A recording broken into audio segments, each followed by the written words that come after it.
भगवा चोले में रहते हैं, देश और दुनिया के लोगों को योग सिखाते हैं, लेकिन राजनीति, फिल्म, क्रिकेट या दुनिया के हर विषय पर बोलने को तैयार रहते हैं और अक्सर विवादों में भी रहते हैं। इन दिनों फिर वो विवादों में हैं। जी हाँ, हम बात कर रहे हैं बाबा रामदेव की। आज हमारे साथ हैं स्वामी रामदेव। रामदेव जी, आपसे पहला सवाल, अच्छा, आप योग शिक्षा देते रहे हैं, योग गुरु हैं, आपकी पूरी दुनिया में आपका नाम है, आपके अनुयायी हैं, आपके शिष्य हैं, लेकिन ये अचानक राजनीति, सियासत, स्वाभिमान ट्रस्ट, स्वाभिमान आंदोलन और इतने आक्रामक तेवर दिखाते हुए हमला करना सिस्टम पर, नेताओं पर, ये योग से तो बाहर की बातें हुई ना। आप अजीत भाई एक बात ही बताइए, मैंने कौन सी बात, एक भी बात गलत कही?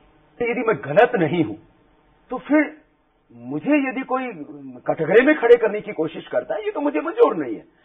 मैंने एक ही काम किया है, गलत को गलत कहने का साहस किया है और सत्य को समर्थन दिया है।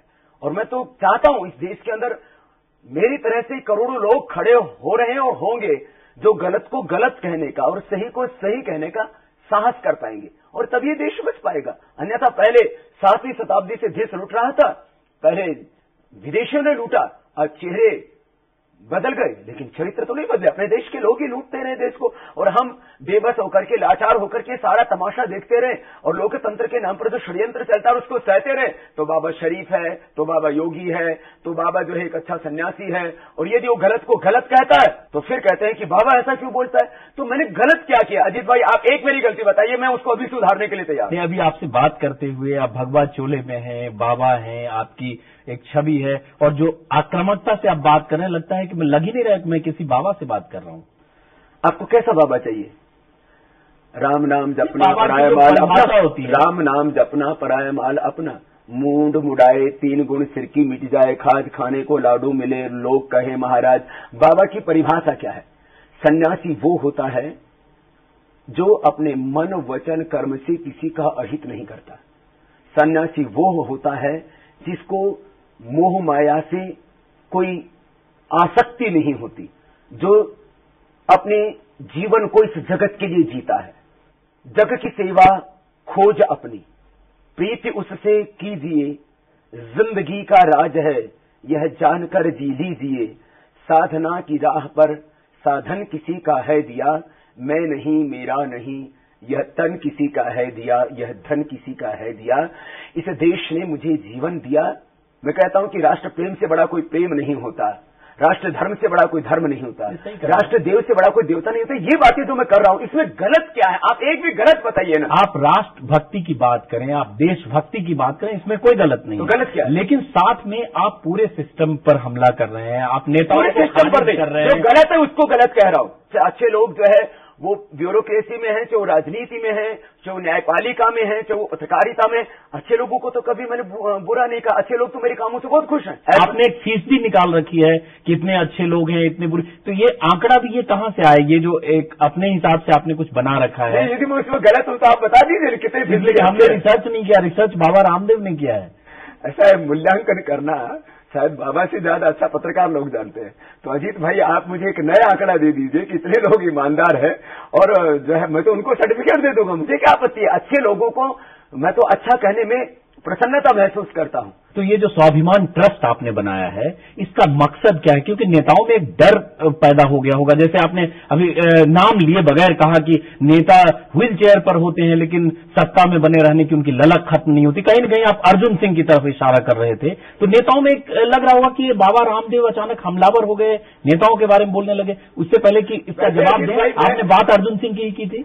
नहीं, देखिए अजीत भाई, पहले तो मैं एक बात को स्पष्ट कर देना चाहता हूं कि मीडिया ने मेरी बातों को गंभीरता से तब सुनना शुरू किया जब भारत स्वाभिमान ट्रस्ट बन गया।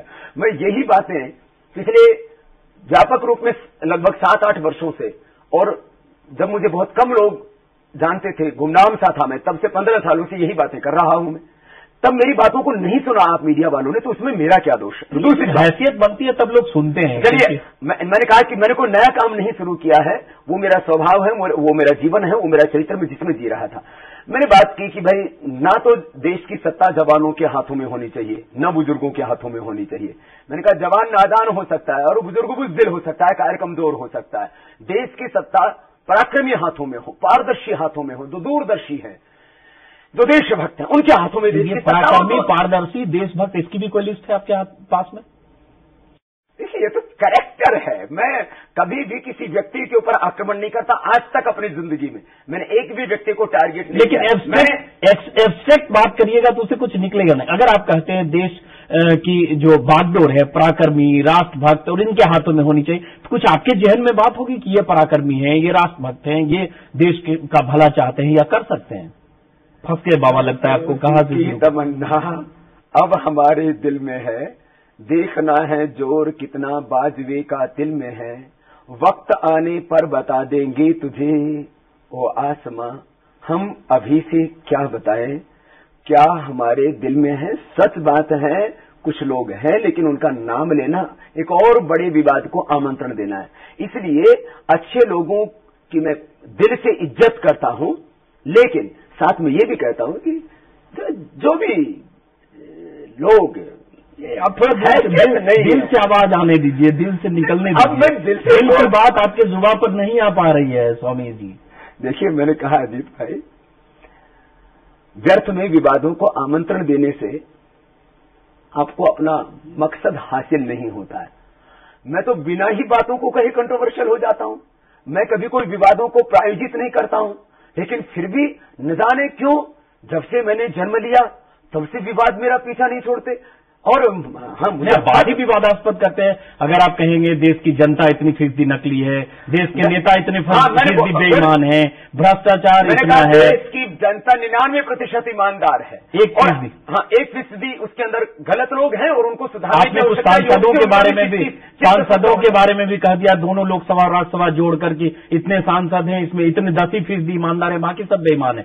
अगर आप इतना सब ईमानदारी और बेईमानी को बार बार परिभाषित करके अपने पैमाने पर आप लोगों के सामने रखेंगे, है वो देश के लोगों की बात आप किसी भी हिंदुस्तानी से पूछ लीजिए। मैंने जो है असंवैधानिक जो घुसपैठ है हिंदुस्तान में, आप असम में जाकर के देखिए किस तरह से लोगों की जिंदगी नर्क बन गई है।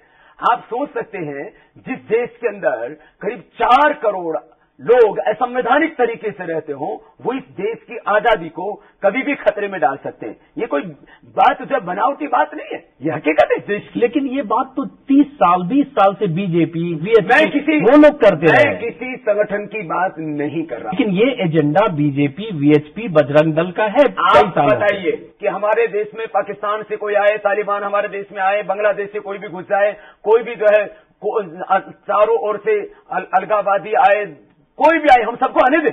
मैं आपके बिल्कुल नहीं आने देंगे। लेकिन मैंने गलत किया, लेकिन वो बात में कह रहा हूं राजनीति भी है। देखिए राजनीति, हर बात को आप राजनीतिक दृष्टि से देखें। मैंने काले धन की बात की, लोगों का इसमें भी राजनीति नहीं। मैंने कहा मैं इसलिए कि आपने कही और उधर अडवाणी ने कही, तो ये सारे संजोग एक साथ हो जाते हैं कि जो अडवाणी का एजेंडा है। कोई भी राजनीतिक व्यक्ति सच कहे तो वो भी गलत है। और मैं उस बात को 5 सालों से कह रहा हूं, अब किसी राजनेता ने कह दी तब वो क्यों राजनीतिक बात होगी? प्रकाश कारात ने जब कही तब राजनीतिक नहीं थी, शरद यादव ने कही तब राजनीतिक नहीं थी, बाबा रामदेव कह रहा था तो राजनीतिक हो गई।